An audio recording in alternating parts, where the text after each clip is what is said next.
प्रिय विद्यार्थियों, हम अध्ययन कर रहे हैं प्रकाश। जो हमारा जो चैप्टर चल रहा है वह प्रकाश है। अब प्रकाश में हमने प्रकाश के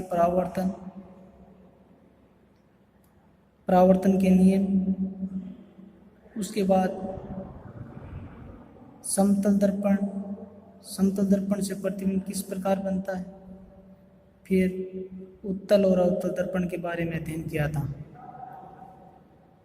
इसी चैप्टर का दूसरा भाग था लेंस।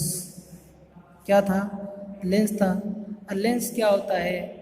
एक पारदर्शी समांगी माध्यम होता है। लेंस का एक पृष्ठ कैसा होना चाहिए? वक्राकार होना चाहिए। दो पृष्ठ होते हैं, उनमें से क्या है, एक पृष्ठ कैसा होना जरूरी है? वक्राकार होना क्या है?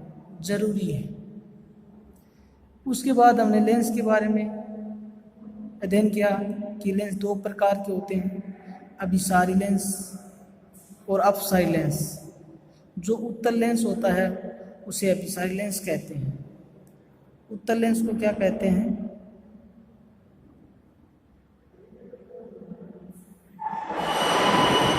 दूसरा नाम है अभिसारी लेंस। क्यों है? जैसे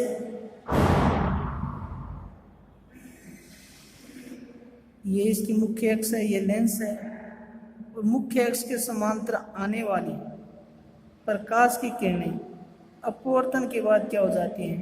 एक बिंदु पर मिल जाती है। जैसे मुख्य अक्ष के समांतर आने वाली प्रकाश की किरणें अपवर्तन के पश्चात क्या हो जाती हैं? एक बिंदु पर मिल जाती हैं। उस बिंदु पर क्या बनता है? प्रतिबिंब बनता है। क्या बनता है? प्रतिबिंब बनता है। और वही क्या होता है? उत्तल लेंस या अभिसारी लेंस का फोकस भी होता है। उसके बाद हमने अध्ययन किया कि अवतल लेंस, इसको अपसारी लेंस कहते हैं। अपसारी लेंस क्यों कहते हैं? क्योंकि मुख्य अक्ष के समांतर आने वाली प्रकाश की किरणें अपवर्ड लेंस के अपवर्तन के पश्चात क्या हो जाती है? अपसारित हो जाती है, फैल जाती है, और फैलने के कारण ही इसको क्या नाम दिया है? अपसारी लेंस नाम दिया है। उसके बाद हमने लेंस से प्रतिबिंब का निर्माण किस प्रकार होता है, तो उत्तल लेंस से भी प्रतिबिंब का निर्माण किया है और अवतल लेंस से भी किया है। अब हमारा नेक्स्ट बिंदु है सूर्य का प्रकाश। जो सूर्य का जो प्रकाश होता है वह श्वेत प्रकाश होता है। तो हमारा इसमें हेडिंग है सूर्य का प्रकाश श्वेत अथवा रंगीन? Question mark. क्या आपने आकाश में कभी इंद्रधनुष देखा है? जब वर्षा होती है तो आपकी पीठ की तरफ क्या होती है? पीठ की तरफ आसमान में क्या होता है? एक इंद्रधनुष, चापनुमा एक इस प्रकार का इंद्रधनुष बनता है जो 7 रंगों का बना होता है। आपने देखा भी है, जो सूर्य की विपरीत दिशा में बनता है। आपने ध्यान किया होगा कि यह प्राय वर्षा के पश्चात दिखलाई देता है। क्यों दिखलाई देता है? क्योंकि उस जब वर्षा होती है तो वायुमंडल में क्या रह जाती हैं? जल वाष्प शेष रह जाती हैं। और जल वाष्प शेष रहने के कारण क्या होता है कि जो बूंदें होती हैं वह प्रिज्म की भांति कार्य करती हैं और वह सूर्य के प्रकाश को 7 रंगों में क्या कर देती हैं? विभाजित कर देती हैं। जब सूर्य आकाश में क्षितिज के पास होता है, इंद्रधनुष आकाश में अनेक रंगों के एक बड़े धनुष के रूप में दिखाई देता है। अथवा वर्षा के दिनों में जब सूर्य हमारे पीठ के पीछे होता है तो आपने बादलों में चापनुमा धनुष आकार 7 रंगों की पट्टियां देखी होंगी। इन 7 रंगों की पट्टियों के समूह को इंद्रधनुष कहते हैं। क्या कहते हैं? इंद्रधनुष कहते हैं।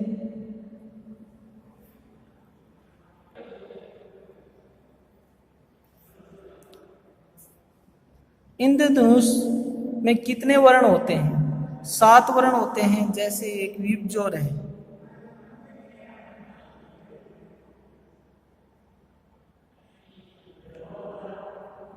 ये 7 रंग हैं: violet, indigo, blue, green, yellow, orange, red.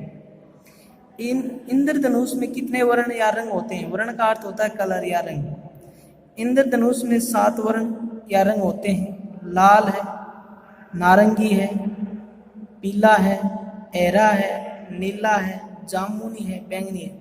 जो बीच का रंग होता है वह हरा होता है। कैसा होता है? हरा होता है। आपने देखा होगा कि जब आप साबुन के बुलबुले एयर बबल बनाते हैं तो वे भी रंगीन दिखाई देते हैं। जब आप पानी के अंदर साबुन घोलते हैं तो उसके झाग बन जाते हैं, या जो पाउडर डालते हैं उसके भी झाग बन जाते हैं। तब आप देखते हैं कि वह भी 7 रंगों में विभाजित हो जाते हैं, 7 रंग दिखाई देते हैं। इसी प्रकार जब प्रकाश किसी सीढ़ी से परावर्तित होता है तो आपको अनेक वर्ण दिखाई देते हैं।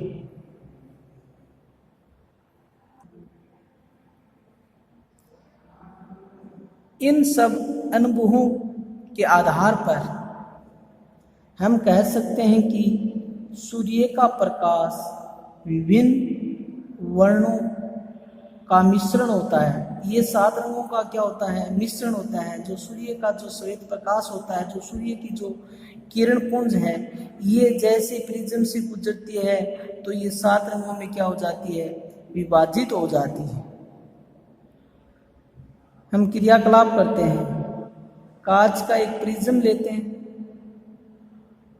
प्रिज्म को सूर्य के प्रकाश में ले जाकर प्रिज्म के एक पृष्ठ को सूर्य के सामने रखते हैं तथा इसे थोड़ा सा घुमाकर प्रिज्म में से गुजरने वाले प्रकाश को छाया युक्त दीवार पर गिराते हैं और दीवार पर गिरने वाले प्रकाश का अवलोकन का अर्थ होता है देखना। हम अवलोकन करते हैं, उसका अध्ययन करते हैं। हम देखते हैं दीवार पर 7 रंगों की पट्टियों का समूह दिखाई देता है जिसे प्रकाश का स्पेक्ट्रम कहते हैं।